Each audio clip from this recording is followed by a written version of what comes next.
Welcome to my channel. Jagadhatri serial ఈరోజు ఎపిసోడ్లో ఏం జరుగుతుందో తెలుసుకుందాం. కేదార్, దాత్రి, కౌశికి, సురేష్ పోలీస్ స్టేషన్కు బయలుదేరుతారు. పోలీసులు ఆదిలక్ష్మిని అరెస్ట్ చేసి స్టేషన్కు తీసుకొస్తారు. ఎస్ఐ యువరాజ్కు ఫోన్ చేసి మీరు చెప్పినట్టే ఆదిలక్ష్మిని అరెస్ట్ చేసి తీసుకొచ్చామని చెప్తాడు. ఆ కంప్లైంట్ లెటర్ మాకు ఇవ్వండి అని చెప్తాడు.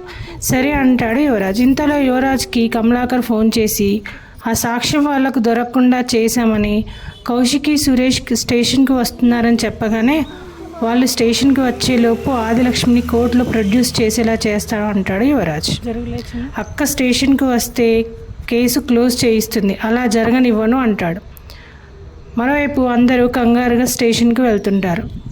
వదిన పిన్ని గారిని కోర్టులో సబ్మిట్ చేస్తే ఏదైనా జరగచ్చు, రిమాండ్కి పంపించవచ్చు, జైలు శిక్ష కూడా వేయొచ్చు. అలా జరగకుండా ఉండాలంటే పిన్ని గారిని కోర్టుకు తీసుకెళ్లకుండా ఆపాలి అంటుంది దాత్రి. ఎలా అని అడుగుతుంది కౌశికి.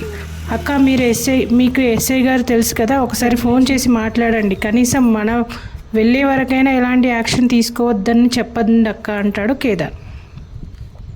కౌశికి ఎస్ఐకి ఫోన్ చేస్తుంది.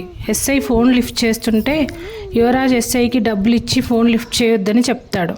అవి అడ్వాన్స్ మాత్రమే, మీ అక్క రాజుకి వచ్చేలోపు ఆవిడను కోర్టుకు తీసుకెళ్ళి శిక్ష పడేలా చెయ్యి, నువ్వు ఊహించినంత డబ్బు ఇస్తానని యువరాజ్ చెప్పగానే ఎస్ఐ ఫోన్ స్విచ్ ఆఫ్ చేస్తాడు. కేదార్ ఎందుకైనా మంచిది, మనం లాయర్ని తీసుకుని స్టేషన్కి వెళ్దామని చెప్తాడు. కౌశికి లాయర్కి ఫోన్ చేస్తుంది. మరోవైపు ఎస్ఐ ఎఫ్ఐఆర్ రెడీ చేసి ఆదిలక్ష్మిని కోర్టుకు తీసుకెళ్తుంటే, నా కోడల గురించి మీకు తెలియదు, తను పెద్ద జర్నలిస్ట్ అని చెప్పగానే అసలు మీ మీద కేసు పెట్టిందే మీ కోడలు అని చెప్తాడు ఎస్ఐ. ఆదిలక్ష్మి కౌశికిని తిడుతుంది. యువరాజ్ నిషికకు ఫోన్ చేసి మన ప్లాన్ వర్కౌట్ అయ్యింది, అక్క కోర్టుకు వెళ్ళే లోపే నువ్వు కోర్టుకు వెళ్ళి సాక్ష్యం చెప్పు అని చెప్తాడు. సరేనంటుంది నిషిక. మరోవైపు ఆదిలక్ష్మిని కోర్టుకు తీసుకొస్తారు పోలీసులు.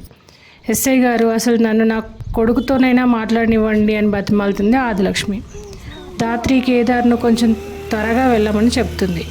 ఎట్టి పరిస్థితుల్లోనూ అత్తయ్య గారికి శిక్ష పడకూడదు అంటుంది కౌశికి. మీరు కంగారు పడకండి వదిన, పిన్ని గారికి ఎటువంటి శిక్ష పడదు, అయినా ఇప్పుడు మనం అందరం వెళ్తున్నాం కదా అని ధైర్యం చెప్తుంది దాత్రి. ఒకవేళ సాక్ష్యం చెప్పినా మన ఫ్యామిలీలోనే ఎవరైనా చెప్పాలి అక్క, వాళ్ళని ఎవరిని రానివ్వనని యువరాజ్ చెప్పాడు కదా, మీరు కూల్గా ఉండండి అంటాడు కేదార్. ఆదిలక్ష్మి పిన్ని కిడ్నాప్ చేశారని ఎవరైనా సాక్ష్యం చెప్పనంత వరకు ఎలాంటి సమస్య ఉండదు వదిన అంటుంది దాత్రి.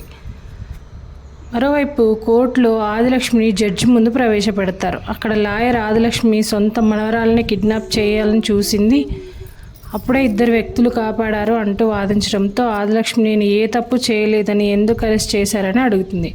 జడ్జి పోలీసులను పిలిచి ఈవిడ కిడ్నాప్ చేసిందని సాక్ష్యం ఉందా అని అడగగానే లేదని పోలీసులు చెప్తారు. ఇంతలో నేను సాక్ష్యం ఉన్నానని నిషిక వచ్చి సాక్ష్యం చెప్తుంది.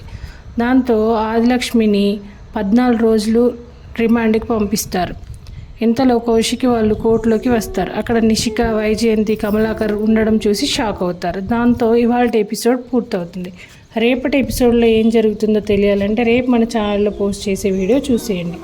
ఈ వీడియో మీకు నచ్చితే లైక్ చేయండి. మరిన్ని ఇలాంటి సీరియల్ అప్డేట్స్ కోసం వెంటనే మన ఛానల్ని సబ్స్క్రైబ్ చేసుకోండి. Thank you.